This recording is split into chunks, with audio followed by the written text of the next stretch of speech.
विशेष यहाँ आने का कोई कारण, कोई विशेष प्रयोजन?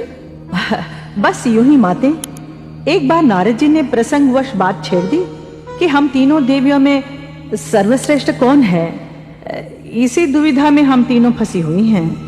ओ हे कल्याणमयी देवियों, अपने अंतर आत्मा में सभी को अपनी अपनी शक्ति क्षमता का अनुभव होता है। आप ही कहो, आप तीनों का निजी अनुभव क्या कहता है? आप तीनों में श्रेष्ठ कौन है?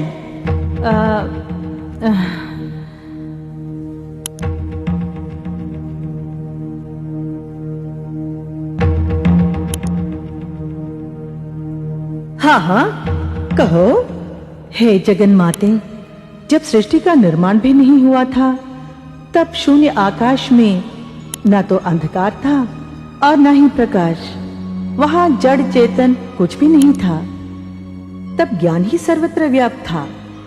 अतः आदि कारण होने से ज्ञान ही सर्वश्रेष्ठ है। ये मेरा मत है। हे सर्वमयी माते, बिना आधार के ज्ञान की कोई स्थिति नहीं रहती। बिना स्थिति के ज्ञान क्रियावान होकर प्रकट भी नहीं हो पाता। और जब ज्ञान आदि कारण बनकर प्रकट होता है, तो लक्ष्मी ही उसे पालती, पोसती और पल्लवित करती है। ज्ञान का आधार होने से वत्सला लक्ष्मी ही स्वयं सर्वश्रेष्ठ सिद्ध हो जाती है। ऐसा मेरा मत है। हे ललितांबे मां, शक्ति के बिना न ज्ञान स्थिर रहता है और न ही लक्ष्मी। बिना शक्ति के दोनों के अस्तित्व बवंडर में उड़ती धूल के समान होता है। एक दूसरे के बिना तीनों का कोई अस्तित्व नहीं आता है। तीनों का महत्व समान है, तीनों की महिमा समान है।